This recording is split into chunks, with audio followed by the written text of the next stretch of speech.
More things I need, about as much as I need a hole in the head. Ficus plants. Things I bought more of. Ficus plants. But he looks really cute. Look, he can sit right there. Can you see that I'm wearing pajama bottoms? I think so. The lack of professionalism in this video has already begun. Anyway, like this video suggests, we're gonna do some Ikea hacking today. I went there recently and they have tons and tons of new things that I've never really noticed before, so I decided to hack some of them and show you guys. So, what happened there? So, without further ado, let's jump in and hack some things.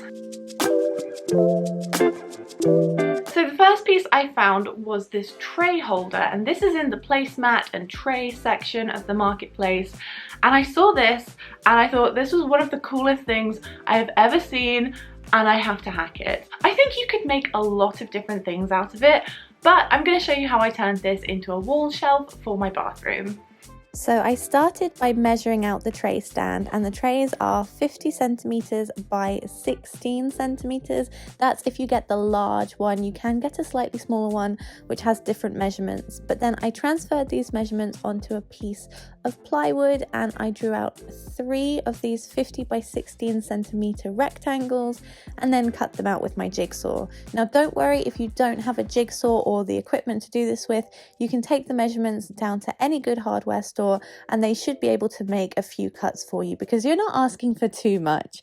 I also made sure to cut a 1 by 1 centimeter off of each of the corners just to make sure that when it slots into the tray stand, it will stay clear of the edges. Once that was done, I took it upstairs and I sanded all the sides to get rid of any splinters. You can also stain these, paint them, use a bit of Danish oil to bring up the colour in the wood, whatever you'd like. Now I was planning on using wood glue to attach the pieces into the metal frame. However, my wood glue had completely dried out, so I ended up having to use glue from a hot glue gun, and this was absolutely fine. It stuck really well and nice and securely, and because it dries so fast, it's a good option if you're worried about things slipping and moving around. With all 3 pieces glued into place, once it was dry, I was able to hang it on the wall, so I decided to pop it just above the towel rail in my bathroom. As you can see, I'm using a level app on my iPhone, and this worked perfectly fine if you don't have a level to make sure it's nice and straight. And then I just drilled into the wall, making sure to use wall plugs as well, just to be extra super secure because I have crumbly walls and they like to reject anything that goes into them. When I screwed the screws in, I left about ½ centimeter to 1 centimeter overlap so I could actually just place the shelving on top of it and hook it straight onto the screws, and this has held it in place perfectly.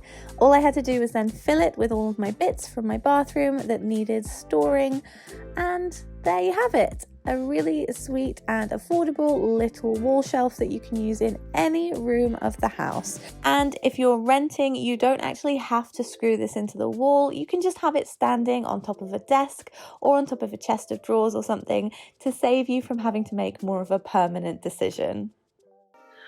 I picked up these coasters, and these must be new because I've never seen them before, but they're just square wooden coasters. They come in a pack of 4, so I picked up 2 and I decided to make something with them. I wanted to make a lamp base and put together a lamp that would be perfect for a desk or a bedside table, so here's what I did. So for this project, I started by taking the coasters out of the packaging and then just kind of having a little play around with them to see how I wanted to fit them together. There are a few ways you can do this. If you don't want to have to make any cuts with a jigsaw, you can arrange them like so, and then you can add the 5th one on top. You will have a slight overhang underneath though, so I decided to cut mine a little bit so there's less of an overhang. So I cut off 2 widths worth of the coaster. As you can see here, I'm just drawing it on. I wasn't too precise with this, I didn't measure it or anything, but I once again cracked out the good old jigsaw and cut these down to size. Like I said, you don't need to do this method, but if you do, you'll also have to sand the edges to make sure there's no splinters or rough edges going on. And also I did cut in a tiny notch at the bottom just to make sure that the light cable had somewhere to go. This is optional. You can have it coming out from underneath without a gap, but this method just makes it look a little bit cleaner and tidier. So here I am once again arranging all the pieces. The two smaller pieces are at opposite ends. For this piece at the top, I did drill a hole using a large drill bit. This was a bit tricky because my drill decided to run out of battery halfway through this, but I just used one that was the perfect size for the adapter. And then when I was ready, I started gluing all the pieces together. Once again, I'm using a hot glue gun because the wood glue ran out.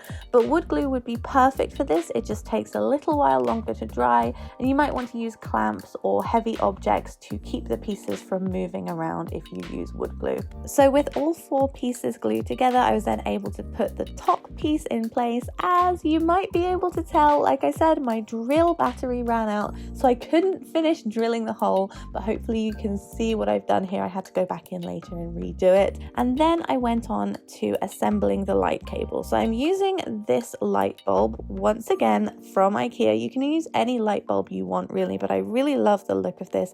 You will need an adapter if you use this and the Ikea light cable because it's an E27 and it needs to be an E14 screw cap. I have a bit of a confession to make. So as I was putting this together, I went to screw in the adapter and I was just kind of messing around with it, and I was very gentle, but somehow Butterfingers over here broke it. It kind of just went in my hands, and then all the little wires started coming out, and I don't have another one. I have an Amazon primed one, but because I live on an island, that sadly hasn't arrived in time for this video, and I did spend all day yesterday driving around trying to find one, but funnily enough, they're not very easy to find. I've been talking for a while, so here's what it looks like. So as you can see, this is how the light box turned out. All you have to do to finish putting this together is feed the cable through the bottom of the box where the hole is that we've left completely uncovered, and then just screw the light bulb into the cable, and the light bulb and adapter should rest in the top of the box. And as always with any DIY that involves a light bulb, never leave it unattended and always create it and use it at your own risk. Be safe, not sorry. For the next project, I wanted to recreate this planter that I'd seen on the Urban Outfitters website. It looks really cool, and I know you can DIY something similar. So when I was in Ikea, I picked up this ceramic bowl from the bargain basement section. It was a super discounted price, which we like over here. We like saving money, and it was pink. And then I also used one of the coasters from the last project and some bits from my craft supply to create the planter. So this is how I did it. So for this project, I'm using 2 different sizes of embroidery hoop. Make sure one is considerably larger than the other. And then you'll need to take a spare coaster from one of the packets that we used earlier as well.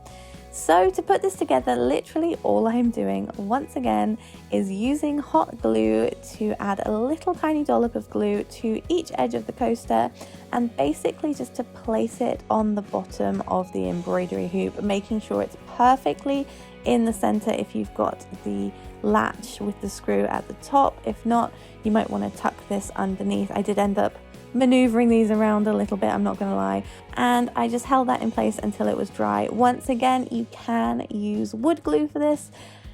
I think by now we know what happened to my wood glue. This is quite a heavy plant pot, I'm not gonna lie, but it did work for me. If you want to use something a bit lighter, that's absolutely fine.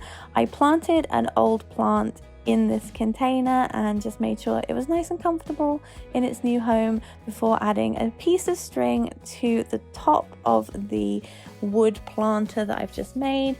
And then all you have to do is hang this from a hook in your ceiling. I ended up hanging mine from the curtain pole in my bedroom, and I quite like it here, so it might end up staying here for quite some time as long as I don't end up hitting my head on it or something. I wouldn't put that past me, to be honest. One thing to note, whatever kind of bowl or planter you put on this coaster, make sure it's nice and centered, so if you do knock it, it's not going to go anywhere, and that the mass is distributed evenly, so it's not just gonna, you know, topple. And finally, Ikea have these new rugs. They're a bit like the Signy rugs. I think they're about the same size. I think they're around £3, so they're a bit more expensive, but they're really cute. They're nice and plain, and you can do a lot with them. So I decided to turn one into a cushion, as per usual. So this one was quite hard to film. Hopefully you can see what I'm doing, but I'm just folding the rug together lengthways with the right sides together because we're going to fold this inside out. And all I did was use my sewing machine to stitch down that open edge, giving it about a centimetre of seam allowance. Now you can hand stitch this if you'd like, it would just take some time. If you use a sewing machine, make sure to use a very thick needle and quite a wide stitch so it's not going to break the needle. Once I was done, I turned it the right way round and then sewed one of the edges together, leaving one open to stuff it later. And then I added a little bit of trim that I found in my craft stash and used a glue gun to add this to the front of the cover. You can really decorate this however you'd like. I just wanted to make it look a bit like some of the kind of cushions that you find on the Anthropologie website. For some extra decoration, I took 6 pieces of black wool and braided this together in 3 sections. I tucked it into the desk to make sure it would stay in place, and once I had a length that was as long as my cushion, I just glued it straight onto the top. I made 4 of these and added them in long lines across the cushion, making sure that each one had a knot at the end with these little tufts coming out, as you can probably see here. And then lastly, I cut open an old pillow insert that I didn't need anymore and pulled apart the stuffing and stuffed that right into the cushion. I then closed the end of it. Because it was quite tight, I ended up using a glue gun to close it together. You can sew this or glue this if you want, but glue gun glue is actually really strong on fabric, believe it or not. So this is how the cushion turned out, and obviously you can decorate this however you'd like. You could leave it plain, you could add tassels or trims. I just thought that braiding the wool was just a nice budget-friendly option to show you that you don't have to break the bank on tassels and trims if you don't want to. So with that, that is all 4 Ikea hacks done and dusted for today. I hope you guys enjoyed them. I had a lot of fun making it. If you'd like to see some more, do give this video a thumbs up to let me know that you would like to see some more Ikea hacks. And with all of that said, happy hacking. I hope you have a great week, and I'll see you next time. Bye!